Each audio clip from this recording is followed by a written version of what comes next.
हम चर्चा कर रहे हैं पातंजलि योग सूत्र के सूत्रों पर। हमारी पिछली चर्चा, जिन पर हम 2 सूत्रों पर हम चर्चा कर चुके हैं, हालांकि ये चौथा पार्ट है। तो पहले में हमने परिचय दिया था कि हम क्या बताने वाले हैं, और दूसरे में हमने एक सूत्र अथ योग अनुशासनम के विषय में बताया, और अगले वीडियो में बताया योगस्य चित्तवृत्ति निरोध।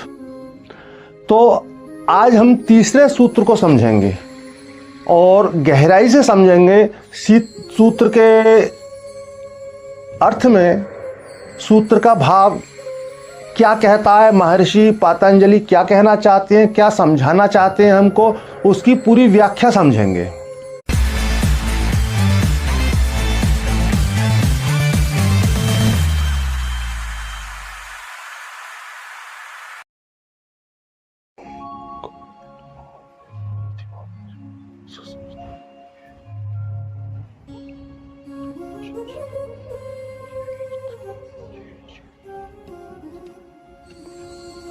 साथियों, मैं योगी हेमदत्त गिरी आप सभी के चैनल योगी हेमदत्त गिरी में स्वागत करता हूं। आप सभी को बहुत बहुत प्रेम। साथियों, हम चर्चा कर रहे हैं पातंजलि योग सूत्र के सूत्रों पर। हमारी पिछली चर्चा, जिन पर हम 2 सूत्रों पर हम चर्चा कर चुके हैं, हालांकि ये चौथा पार्ट है। तो पहले में हमने परिचय दिया था कि हम क्या बताने वाले हैं, और दूसरे में हमने एक सूत्र अथ योग अनुशासनम के विषय में बताया, और अगले वीडियो में बताया योगस्य चित्तवृत्ति निरोध। तो आज हम तीसरे सूत्र को समझेंगे और गहराई से समझेंगे सूत्र के अर्थ में, सूत्र का भाव क्या कहता है, महर्षि पातंजलि क्या कहना चाहते हैं, क्या समझाना चाहते हैं हमको, उसकी पूरी व्याख्या समझेंगे। तो आज का सूत्र है तदा दृष्टु स्वरूपे अवस्थानाम। तो साथियों, समझेंगे तदा दृष्टु स्वरूपे अवस्थानाम का वास्तविक अर्थ गहराई में क्या है। तो तदा का अर्थ है, संस्कृत में तदा शब्द का प्रयोग अब के लिए होता है। इस शब्द का भी प्रयोग अब के लिए होता है। तदा यानी अब, दृष्टु यानी देखना। क्या देखना? स्वरूपे, अपने स्वरूप को, जो हमारा अपना वास्तविक स्वरूप है। ये शरीर हमारा स्वरूप नहीं है, हमारा मन या हमारे विचार हमारा स्वरूप नहीं है। लेकिन ये मन और ये विचार हटते हैं तो हमारा स्वरूप, हमारा अपना स्वरूप जो ईश्वर तत्व है, उसमें स्थित होता है। तो उस स्वरूप की बात हो रही है। अदृष्टु स्वरूपे अवस्थानाम, जब स्वरूप की उस अवस्था में हम आ जाते हैं, उस स्थिति में, यानी अवस्था यानी वह स्थिति जिसमें हम अपने स्वरूप की स्थिति में आ जाते हैं, तो क्या घटित होता है, तो उस विषय में समझने का प्रयास करते हैं। तो साथियों, उसके लिए ऋषि ने बहुत सारे साधन बताए हैं, जिससे कि हम अपने स्वरूप में, अपने वास्तविक स्वरूप में स्थित हो सकें। जिसके लिए मेडिटेशन, प्राणायाम, स्वाध्याय यानी कि अच्छी बुक्स पढ़ना, अच्छी बातें सुनना, आध्यात्मिक बातें सुनना, भक्तिपूर्ण बातें सुनना, ये स्वाध्याय के अंतर्गत आता है। अच्छी भाव अपने दैनिक जीवन में, अपनी प्रवृत्ति में एक साक्षी भाव का लाना, कि जो भी आप कर रहे हैं वो आप नहीं, करने वाला, निर्देशित करने वाला, आपको कराने वाला कोई और है। बस आप साक्षी भाव से उसे देख रहे हैं, आप साक्षी भाव से कर रहे हैं, आप कर नहीं रहे, बस करते हुए अपने आप को देख रहे हैं। और बाहर की किसी भी विषय से दुखी, पीड़ित, अत्यधिक खुश और ये सब जो विकार हैं इनसे दूर होकर साक्षी भाव में रहते हुए साधना प्रगति की ओर बढ़ानी चाहिए। और 5वां साधन बता रहे हैं महर्षि, इंद्रियों का संयम। हमारी जो भी इंद्रियां हैं उनका संयम। हमारी 5 कर्मेंद्रियां हैं, 5 ज्ञानेंद्रियां हैं, तो ये 10 हमारी इंद्रियां हो गई। और इससे ऊपर एक मन है, वो भी इंद्रिय में आता है, बल्कि मन को इंद्र कहना ज़्यादा उचित होगा, क्योंकि सारी इंद्रियों को चलाने वाला हमारा मन है, सारी इंद्रियों पर नियंत्रण करने वाला मन है। इसलिए आध्यात्म की दृष्टि से हम इंद्र मन को कहेंगे। तो इन 11 इंद्रियों को, मतलब 10 इंद्रियों को, इंद्र सहित 11 इंद्रियों को नियंत्रित करना, अपने नियंत्रण में रखते हुए अपने जीवन को जीना। और एक छठा साधन बता रहे हैं कि हम अपने जीवन शैली में एक संतुलन लाएं, एक बैलेंस लाएं, ना अति की ओर जाएं, ना इति की ओर जाएं, बैलेंस रखें। जैसा कि मैंने पिछले वीडियो में बताया था, भगवान कृष्ण भी इस बात पर बल देते हैं कि जो मध्य में स्थित हो सकते हैं वही मुझे प्राप्त कर सकते हैं।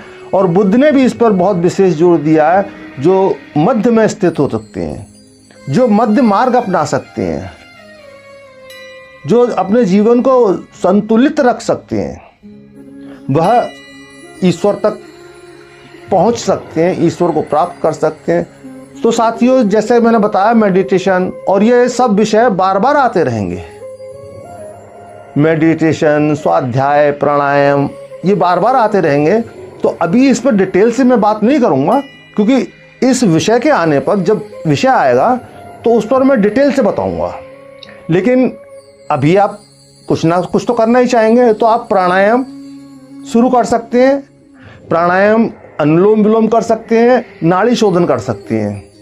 तो ये आपको बहुत आसानी से सोशल मीडिया पर मिल जाएगा। अगले वीडियो में, मेरे पिछले वीडियोज में भी है कि हमें नाड़ी शोधन कैसे करना चाहिए और अनुलोम विलोम प्राणायाम किस तरह करना चाहिए। बाकी बहुत तरह के प्राणायाम हैं जो कि आगे बताए जाएंगे, और जो लोग जो प्राणायाम कर रहे हैं वो उन प्राणायामों को करते रह सकते हैं। और मेडिटेशन के विषय में तो बहुत सारे मेडिटेशन हैं, और हर एक मेडिटेशन सभी के लिए उपयुक्त नहीं है। हर व्यक्ति के लिए ध्यान की अलग विधि है। अब किस व्यक्ति के लिए ध्यान की क्या विधि है, उसको समझना थोड़ा आसान नहीं है, क्योंकि एक मेडिकल स्टोर की शॉप पर बहुत सारी दवाएं होती हैं, और एक ही समस्या के लिए, एक ही डिजीज के लिए बहुत सारी दवाएं होती हैं। लेकिन किस पेशेंट को क्या दवा देनी चाहिए, ये एक डॉक्टर, कुशल डॉक्टर ही निर्धारित कर सकता है कि किस व्यक्ति के लिए, किस पेशेंट के लिए कौन सी दवा उचित है। तो यहाँ पर ऐसे ही कोई मेडिटेशन बता देना बिल्कुल गलत बात होगी। तो मेडिटेशन में आपको बताऊंगा, आगे विषय आने पर बताऊंगा। तब तक के लिए आप क्या करें, उसके लिए भी मैं बहुत अच्छा अभ्यास, आपको मेडिटेशन ही समझिए उसे, जिससे मेरी लाइफ चेंज हुई और आपकी भी निसंदेह होगी। क्योंकि मेडिटेशन से पहले भी हमें कुछ करना होता है। तो उस चीज़ को समझ लो, जिससे कि मेरी अपनी अनुभूति मैं आपको शेयर करने जा रहा हूँ, जो मेरे अपनी अनुभूति हुई और जिसके कारण मेरी पूरी दिशा बदल गई और मैं अध्यात्म की ओर अग्रसर हो गया। तो वो स्थिति, वो प्रसंग मैं आपको शेयर कर रहा हूँ। ये आज से बहुत पुरानी बात है, आज से 45-6 बल्कि 48-7 ईयर पुरानी बात है, जब मेरी शादी नहीं हुई थी और मैं सभी तरह के दुर्व्यसनों में लगा हुआ था। हालांकि मेरा जन्म ब्राह्मण परिवार में हुआ, हमारे घर का खान पान एक ब्राह्मण परिवार की तरह बहुत ही शुद्ध खान पान था, लेकिन मेरा जो बाहर फ्रेंड सर्कल था वो इतना अच्छा नहीं था। अच्छा क्या, खराब ही था। तो मेरे खान पान में सभी कुछ शामिल था। खान पान में ही नहीं, जो भी मेरे कर्म थे उनमें सब कुछ शामिल था। तो उसका मैं ज़्यादा उल्लेख नहीं करूँगा, आप समझ सकते हैं, क्योंकि मैं उल्लेख करूँगा तो मुझे फिर याद करके आज आत्मग्लानि हो, तो वो आप भी नहीं चाहेंगे। तो साथियों, इन सारी व्यसनों में रहते हुए भी मेरी दुष्ट प्रवृत्ति नहीं थी, निर्दय नहीं था, किसी को कष्ट देना मेरी आदत में शामिल नहीं था। अंतकरण सरल था, लेकिन व्यसन एक अलग संगत होने के कारण गलत हो गए थे। तो ये सब चल रहा था। उसके बाद 82 में मेरी शादी हो गई। 82 में शादी होने के बाद मेरी पत्नी बहुत भक्तिपरायण स्त्री थी, भक्ति भाव में रहने वाली। तो उनके सानिध्य से कुछ चेंज आने शुरू हुए। तो शादी के 2-4 साल बाद थोड़ा भक्ति की ओर रुझान हुआ, और पूजा पाठ और व्रत रखना, सावन के सोमवार रखना, पूरे नवरात्रे रखना, ये सब भक्ति में शामिल हो गया। इसके साथ ही एक हठ योग के शिक्षक, जो कि बहुत हठ योग के कुशल शिक्षक थे, और वो तरह तरह की बहुत सारी विद्याओं में पारंगत थे, उस समय मेरे गुरु बने।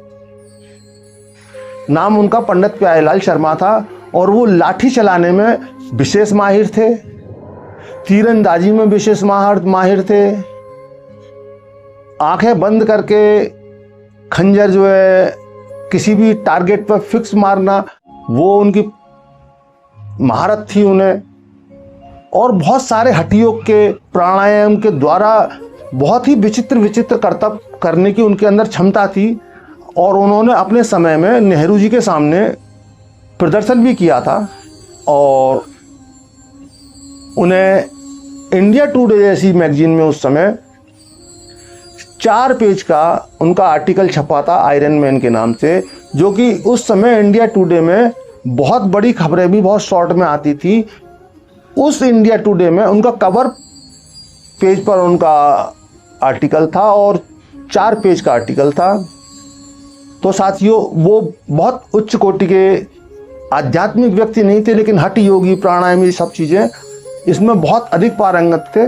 तो उनसे मैं जो है प्राणायाम वगैरह, ये लाठी चलाना, तीरंदाजी, गन शूटिंग, ये सारी क्रियाएं मैं उनसे सीखता था। इसमें कोई आध्यात्मिकता का भाव नहीं था, इसमें सिर्फ विचित्रताओं और शक्ति प्रदर्शन, सिर्फ इन चीज़ों का भाव था। इनके कारण ही मैं ये प्राणायाम वगैरह सब, नाड़ी शोधन प्राणायाम और ये सब चीज़ें, योग के अंतर्गत आने वाली षटकर्म क्रियाएं, तो ये सब सारी क्रियाएं मेरी पहले से चल रही थी। इधर मैं भक्ति भाव में प्रवृत्त हुआ। जब भक्ति भाव में प्रवृत्त हुआ तो 2-3 साल अच्छे से चला, लेकिन अब थोड़ा और कुछ गहरे रहस्य और कुछ अच्छी विचित्र और चमत्कार जैसी चीज़ें मन तलाश रहा था, कोई चमत्कार जैसी स्थिति घटित हो। तो उस समय के महान तांत्रिक डॉक्टर नारायण दत्त श्रीमाली, आपने बहुत जिक्र सुना होगा, बहुत अच्छे उच्च कोटि के तांत्रिक थे। तो उन गुरु से मैंने दीक्षा ली, तंत्र की दीक्षा मैंने उनसे ली। प्राणायाम वगैरह जो अष्टांग योग के 4 अंग हैं वो मैंने हठ योग के गुरु से सीखे, और तंत्र की दीक्षा उनसे भी दीक्षा ली थी मैंने, जिनसे हठ योग सीखा। और जो मेरे तंत्र के गुरु थे उनसे दीक्षा ली नारायण दत्त श्रीमाली से, और उनके सानिध्य में मेरी साधना चल रही थी। तो एक अप्सरा सिद्धि की साधना मुझे करनी थी, और यहाँ भी एक आकर्षण, एक चमत्कार, एक विचित्रता, इन सब के प्रति आकर्षण के होने के ही कारण था। यहाँ भी ईश्वर से कोई लेना देना नहीं था, आध्यात्म से कोई लेना देना नहीं था, सिर्फ एक आकर्षण चमत्कारों के प्रति, और अधिकांश साधक चमत्कारों से आकर्षित होकर ही इस विषय में आध्यात्म की ओर अग्रसर होते हैं, लेकिन बाद में वो ईश्वर तत्व को समझने लगते हैं और उनका सारा ध्यान जो है ईश्वर की ओर केंद्रित हो जाता है। तो साथियों, यहाँ पर ये समझ लेने की बात है, मैं आप लोगों को ये समझाना चाहूँगा कि जो लोग जिस कंडीशन में हैं, अपने अंदर कोई गिलानी का भाव ना लाएं। आप जैसे भी हैं, बुरे से बुरे, गंदे से गंदे जैसे भी हैं, ईश्वर के यहां आप स्वीकार हैं। ईश्वर ने हमें जन्म दिया है, परम पिता है हमारे, शक्ति हमारी माता है। तो कभी कोई माता, कभी कोई पिता आपसे विमुख नहीं हो सकता, बस जब तक आप उनकी ओर आकर्षित नहीं हैं तब तक विमुख हैं। आप कितने ही गंदगी में हो, बच्चा कितना भी मल मूत्र में सना हो, लेकिन जब प्यार से माता की ओर आलिंगन के हाथ बढ़ाता है तो माता उसे ये नहीं देखती कि गंदा है, बस आलिंगन में भर लेती है। तो साथियों, जब आप ईश्वर की ओर प्रणीत होते हैं, अग्रसर होते हैं, तब ईश्वर आप जैसे भी है वैसा आपको स्वीकार करते हैं। तो भगवान कृष्ण कहते हैं कि तुम मेरी ओर एक कदम बढ़ाओगे, मैं तुम्हें तुम्हारी ओर 10 और कदम बढ़ा के आगे आऊंगा। तो देखिए, समझिए इस चीज को। मेरा कहने का अर्थ, आप इस बात को समझिए कि आप मन में कि आप बुरी आदतें, कुछ गंदगी है आपके अंदर, निश्चिंत रहिए, कोई बुराई की बात नहीं है। उन्हें छोड़ने का प्रयास मत करिए, अपनी एनर्जी को उन्हें छोड़ने में मत लगाइए। अगर आपने अपनी एनर्जी को उसमें छोड़ने में लगाया तो आप अपनी एनर्जी को सही दिशा में नहीं लगा पाएंगे, और जब सही दिशा में आपकी एनर्जी लगेगी तो आपकी बुरी आदतें रहेंगी नहीं। छोड़ने का प्रयास नहीं करना, स्वयं अपने आप छूट जाएंगी। मेरे साथ ऐसा हुआ है, अपने अनुभव से इस बात को कह रहा हूँ। जब आपके हाथ में कोई बुरी चीज़ है और जब कोई अपने हाथ में कोई अच्छी चीज़ लेंगे तो बुरी चीज़ तो अपने आप नहीं रहेगी। तो बुराई को हटाने की आवश्यकता नहीं है, बस अच्छाई को लाने की आवश्यकता है। तो आगे बताता हूँ मैं अपना प्रसंग। तो अप्सरा की सिद्धि के लिए मुझे साधना करनी थी। तो उस साधना में कैलकुलेशन के अनुसार 3-4 घंटे एक ही आसन में बैठकर उस साधना को करना था, बिना हिले डुले, सिर्फ जाप करना था। कुछ माला जाप करनी थी जो कि 3-4 घंटे में कंप्लीट होती। 1 हफ्ते की साधना थी, लेकिन अब उसके लिए इतनी देर बैठना भी, तो आसन भी तो इतना अच्छा होना चाहिए कि हम इतनी देर बैठ सकें।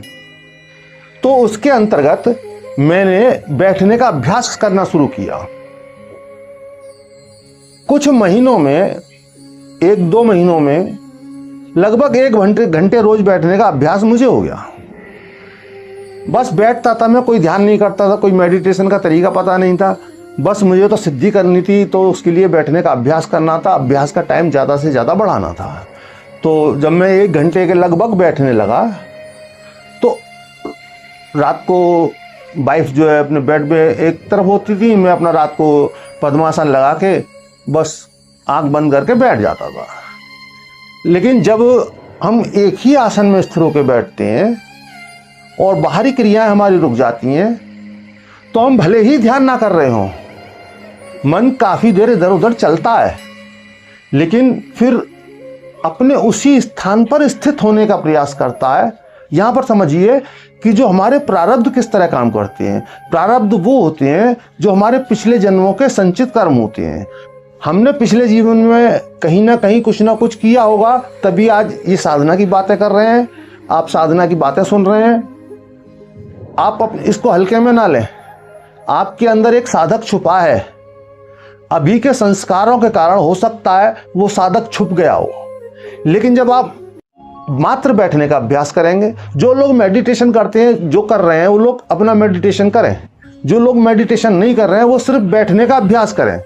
मेडिटेशन के विषय में मैं आगे बताऊंगा आपको, वो सिर्फ बैठने का अभ्यास करें। बैठने से क्या हुआ, जो मेरे साथ वो अनुभव मैं आपको शेयर कर रहा हूँ।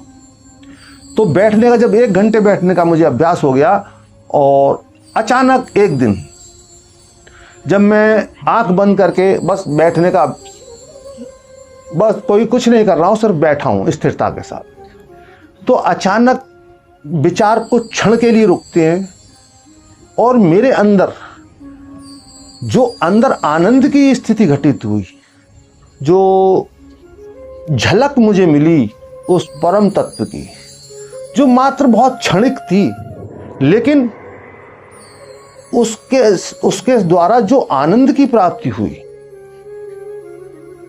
जो दिव्यता की प्राप्ति हुई, तो आनंद की स्थिति को आप ऐसे समझ लीजिए कि शादी हो चुकी थी, तो इस चीज को मैं ठीक से समझ गया कि स्त्री सुख या पुरुष सुख, इन चीजों से जो हमें आनंद मिलता है, इन बातों से जो आनंद मिलता है, उस अवस्था का आनंद बहुत बहुत कई गुना अधिक आनंद की अवस्था, जिसको कि आप विचार नहीं कर सकते, वो तो प्रारंभिक थी। जो मुझे झलक मिली वो प्रारंभिक थी, और उस झलक ने जो अप्सरा सिद्धि का ख्याल था, विचार था, उसको दूर दूर तक तिरोहित कर दिया। अब ये मैं समझ गया, क्योंकि प्राणायाम, षटकर्म, ये सब चीज़ें मैं पहले करता रहा हूँ, ध्यान वगैरह नहीं करता था, लेकिन इतना समझ में आ गया कि ये ध्यान की ही एक स्थिति है। तो बस उसी ध्यान की स्थिति पर मैं आगे अग्रसर हुआ, और मुझे आध्यात्म के गुरु, जो कि बाद में तुरंत ही मिल गए, मेरा सौभाग्य था, और ब्रह्म ज्ञानी गुरु, जो कि आज भी उनका मार्गदर्शन मुझे प्राप्त है। तो उनके मार्गदर्शन में 30 वर्षों से मेरी साधना चलती रही और बहुत अच्छे उच्च स्तर पर पहुंची। तो साथियों, यहाँ समझने का ये प्रयत्न करिए, समझिए कि मेडिटेशन कोई विधि प्रारंभ कर रहे हैं आप, तो कोई विधि की आवश्यकता नहीं है।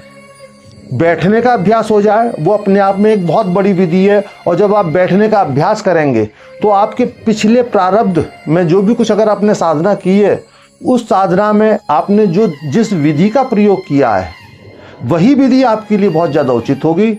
और हो सकता है बैठने के अभ्यास में स्वाभाविक रूप से वो स्थिति घटित हो, आपके साथ घटित हो, आपको दूसरे ध्यान को जानने की आवश्यकता ना हो।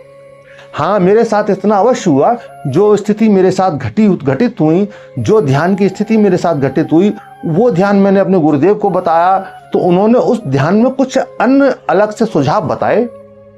तो आप लोग भी ऐसा ही करिए। मैं आप लोगों से हमेशा जुड़ा हूं। उच्च कोटि के जो साधक है, अच्छी साधना करना चाहते हैं, उनके लिए मैं हर समय उपलब्ध हूं। तो वो मुझसे फोन नंबर ले सकते हैं, मैं दे दूंगा, बात कर सकते हैं। लेकिन मैं सभी को फोन नंबर नहीं दे सकता, और किसको फोन नंबर देना है ये समझ आ जाता है। इतना अनुभव इतने लंबे समय में हो जाता है कि कौन साधक वास्तविक साधक है, जिसको कि कांटेक्ट में रखना चाहिए। क्योंकि मैं आजकल यूट्यूब पर, सोशल मीडिया पर देखता हूं, साधना के संबंध में लोग बहुत बहुत गलत तरीके से झूठे अपने अनुभव शेयर करते हैं, सिर्फ व्यूज प्राप्त करने के लिए। झूठ बोलते हैं, ईश्वर के प्रति झूठ बोलते हैं, माता कुंडलिनी शक्ति के प्रति झूठ बोलते हैं। वो नहीं जानते कितना बड़ा पाप कर रहे हैं वो। इससे बड़ा पाप दूसरा हो नहीं सकता।